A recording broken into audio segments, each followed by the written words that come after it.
Now, Executive Suite with WPRI.com reporter Ted Nesi.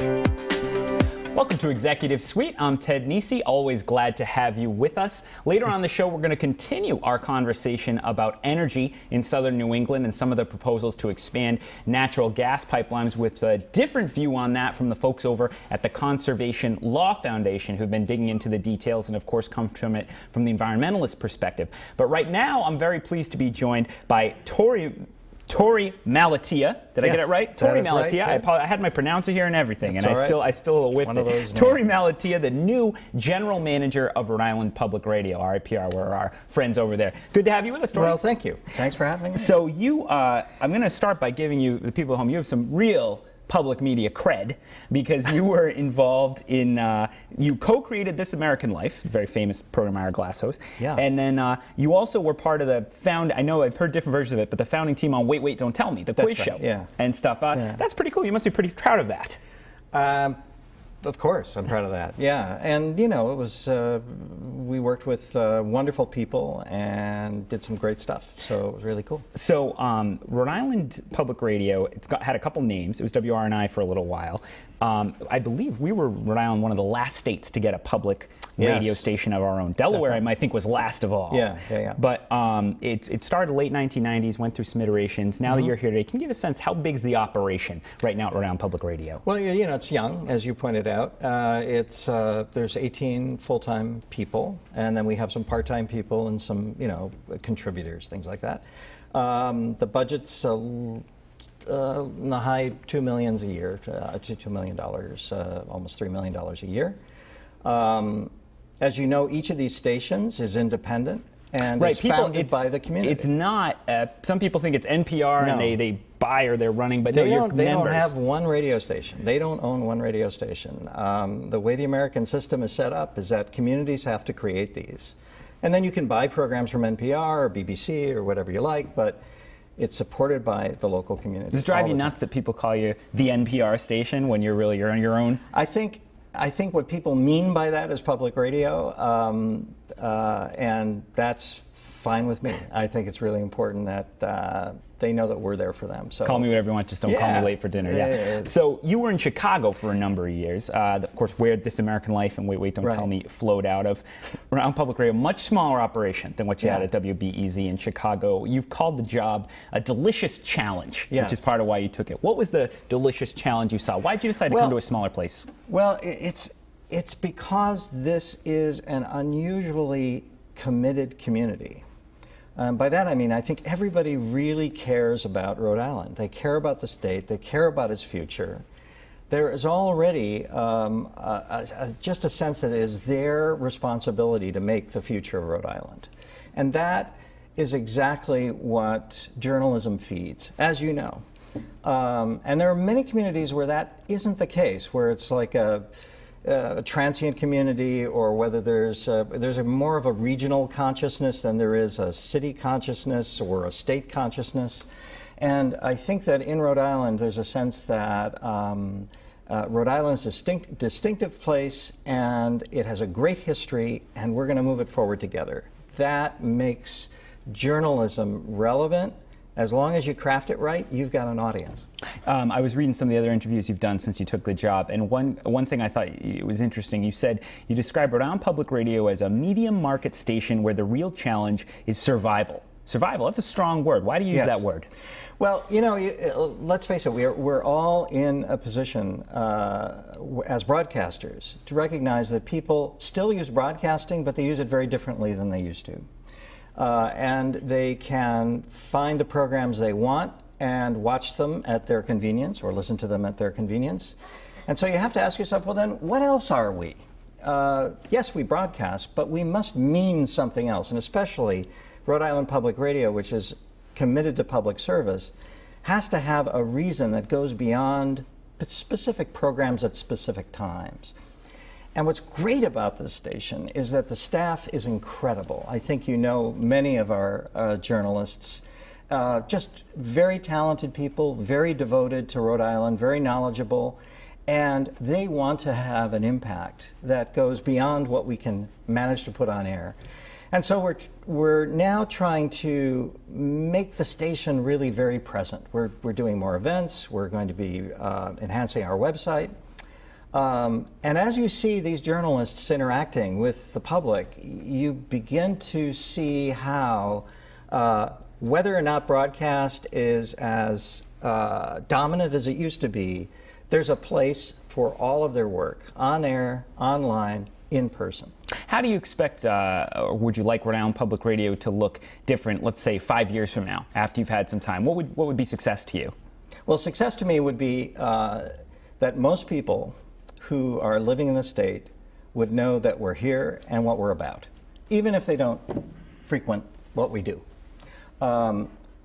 Because it is a public service institution. So it's like the library system. I mean, you appreciate the library system.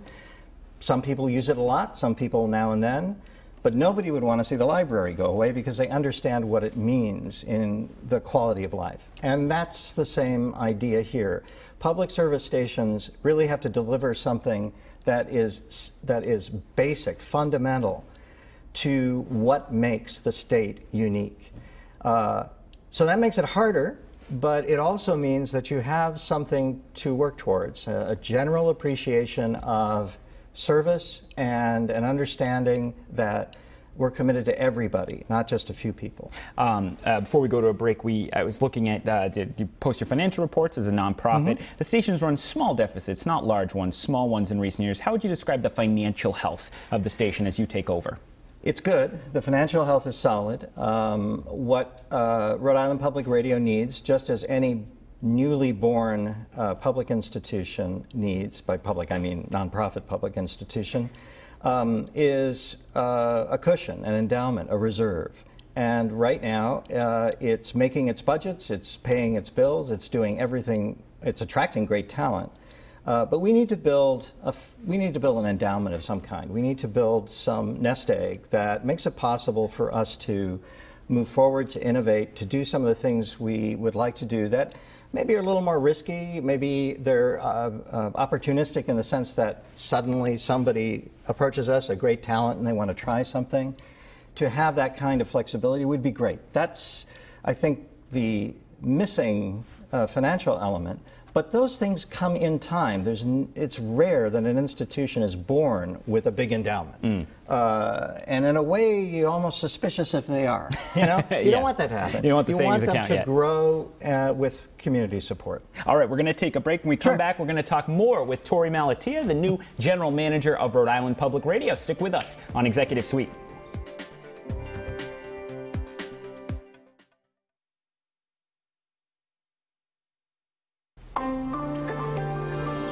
Welcome back to Executive Suite. I'm Ted Nisi. Later on in the show, we're going to talk about New England's energy supply challenges and get the view from the Conservation Law Foundation folks, the environmentalists there.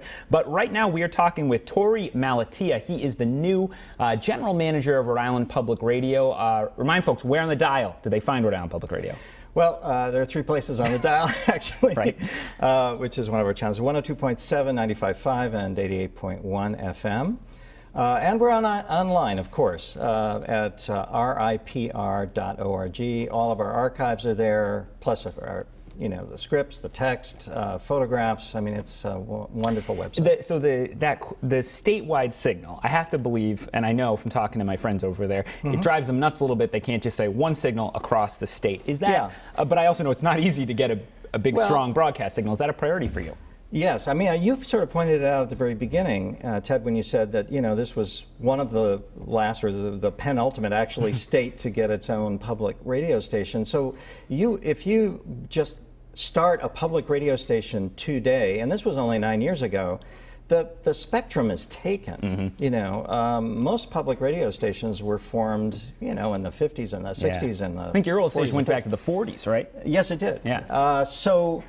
So it creates a problem that you sort of have to work out. And there are ways to do that. Right now we're partnering with some institutions to provide the service we're currently providing. But we continue to work on that. Honestly, though, it's also a great opportunity to begin to think about enhancing our digital service so that people with mobile devices can enjoy what we have and interact and all of those good things, and so that we can provide, I think, a platform for a lot of the great talent we have now to make sure that content they're creating gets out to people. And then, of course, we'll continue to work on the stations. I also I want to point out your colleague Susan, who's here with you, mentioned to me off air during the commercial break that those small deficits I mentioned are after depreciation and amortization. They're proud of the operating surpluses they've been running, and I wouldn't want to take that away from everybody. It's operating quite solidly. Yeah. You know. Do you want to expand staff, local programming? I mean, I guess every boss probably would like to expand, but what's your vision on that? Well, the talent that we have is extraordinary, and it's amazing what we are able to attract as a very small institution. And yes, I think that we can build more programs or content that is really insightful and relevant for the lives of people who live here. We have great relationships with universities, colleges, with the arts groups. In a way, what we're doing right now is a performing art. And so you find people who have the journalistic gravity that's necessary to do good reporting, but who also understand communication, and they know how to tell a story on the radio or on television or whatever, and connect with people so that they can understand what's happening. And that's what we're looking for. Over time, we'll get there, and more people will be joining us, I think. The October radio ratings for Providence had you guys at a 0.5, but GBH out of Boston at a 1.5. How big of a challenge is it for you guys to have this powerhouse signal of GBH, a behemoth up there in Boston, bumping into your market kind of? Is that tough for you, or do you think as local programming expands, you'll be able to fight back more easily? Well, I mean, it's not a contest, really. I mean, look, in a way, we're very fortunate in that two of the very best managed and legacy radio stations in the country are available to us in Rhode Island, WBUR, WGBH. It's charitable of you. No, but that's true. And but what they're able to do, as good as it is very much centered on their national audiences and their Boston audience. What we're trying to do is something that we feel there's a real need for in Rhode Island, and that is really supplemental to anything that they might be offering. And that is to talk about the world around us as we live here and share this community, things we can do to make things better, the great celebration of the talented people here and those people who have solved problems, who have really achieved a better future for our kids. Those stories are our stories, and that's what you'll be hearing more of on Rhode Island Public Radio. We're coming up on the end of the conversation here, but I have to mention your recent series on Burrillville as part of your periodic 1 Square Mile series you guys do. My buddy Ian Donis went and found the bargain buyer, or tried to, in Burrillville, that Powerhouse Media publication up in the Northwest. Have you picked your next town yet for 1 Square Mile? No, someone asked. We actually had a little meeting in Burrillville talking to about 40 members of the community and asking them what they thought of what we had done. And that was the question that came up. We don't have that yet, but as soon as we do, you'll be the first to know. All right, let me know. Yeah, absolutely. Maybe having a vote or something like that. All right, okay. Torey Malatia, the new chief of Rhode Island Public Radio. You can find them at 88.1, 102.7, and what's the other one? 95.5. 95.5, and find them on there. So stick with us, though, because coming up next, we're going to talk with the Conservation Law Foundation about energy supply in Rhode Island. Stick with us on Executive Suite.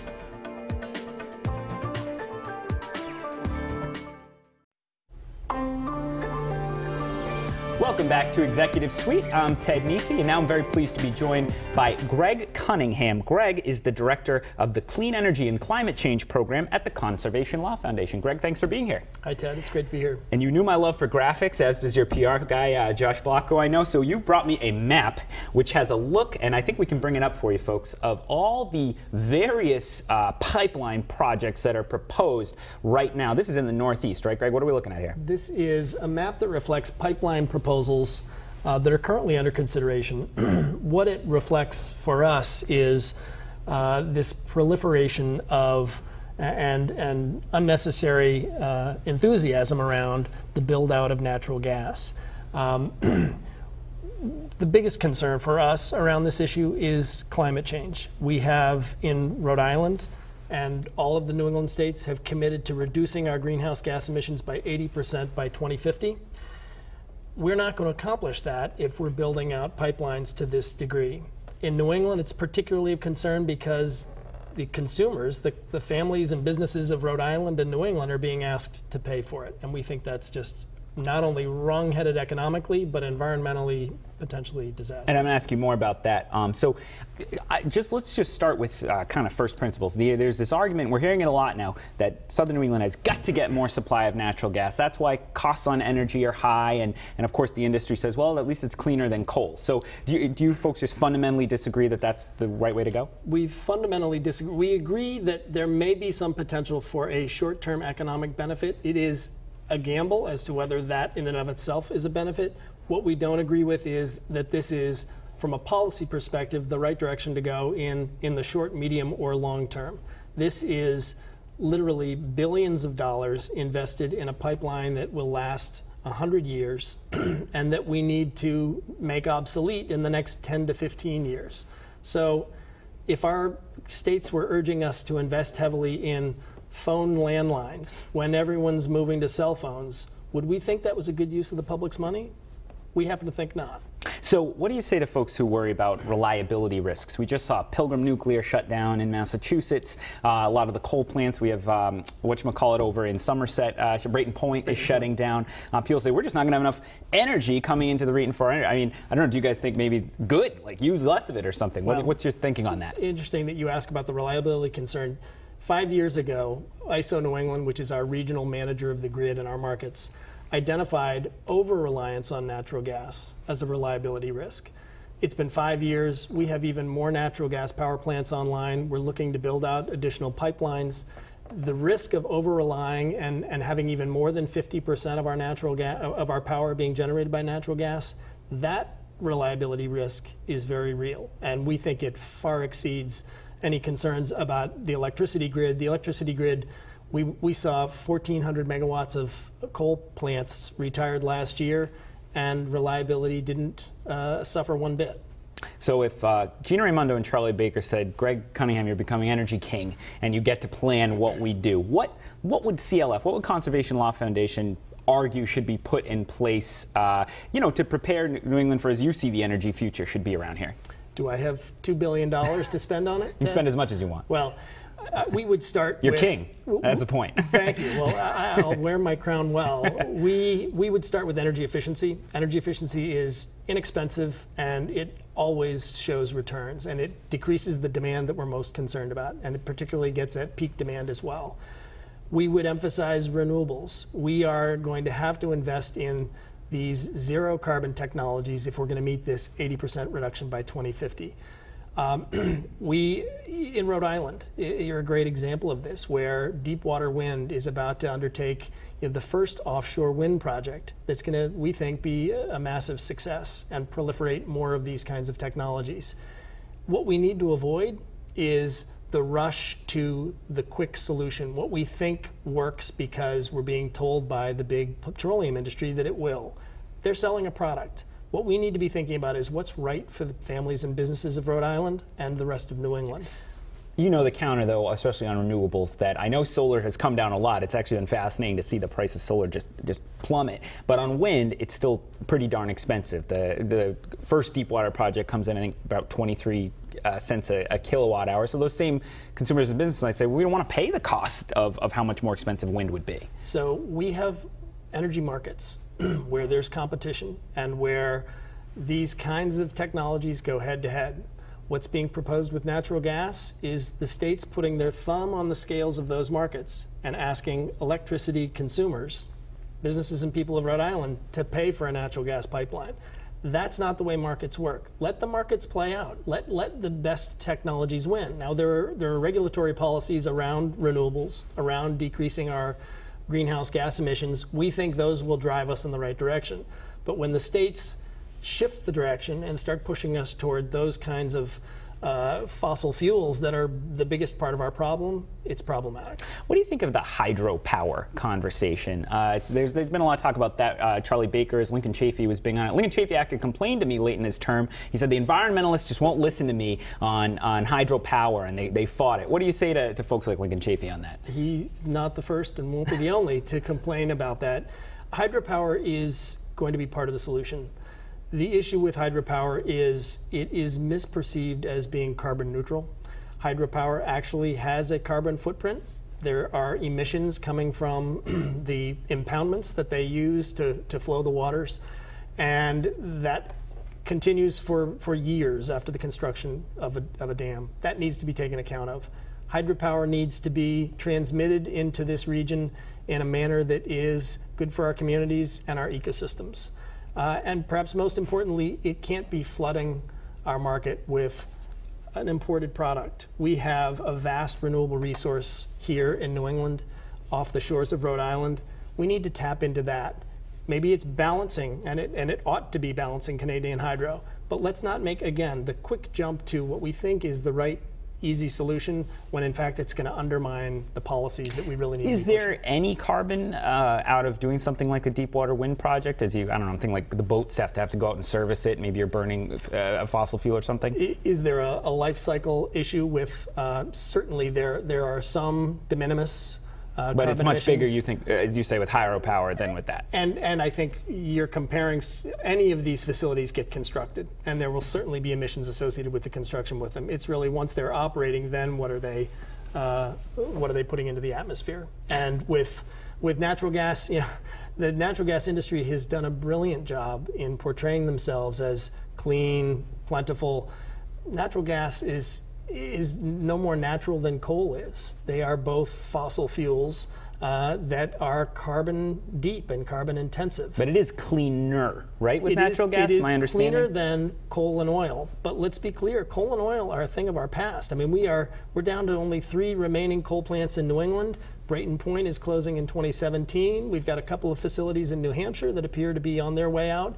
And one more in Bridgeport that is also on the edge. So we're moving on from those dirty fuels. It's really about whether natural gas ought to be dominating or whether we ought to be balancing it and then moving it out of the system over time. Fundamentally, we've only about 30 seconds left. Do people, in your view, need to just be prepared that we're going to have a higher cost energy future because we're going to have to shift for environmental reasons to these kind of sources that might cost more? No. I think solar is a very good example. You alluded to it. It is on a cost trajectory that's extraordinary, with price reductions in the last 5 years of 75%.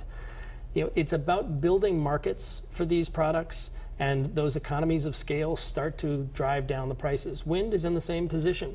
Wind is, there are various contracts that have been proposed and entered into with states that are very competitive now with any other resource on the market. All right, Greg Cunningham from the Conservation Law Foundation's Clean Energy and Climate Change Program, giving his view on what we should do with our energy future here in Southern New England. Greg, thanks for being here. Thank you, Ted. And thank you for joining us on Executive Suite. And if you missed any of this show or any of the other episode, you can catch those on WPRI.com, on our iTunes podcast, or on WPRO Radio Sunday nights. See you next week.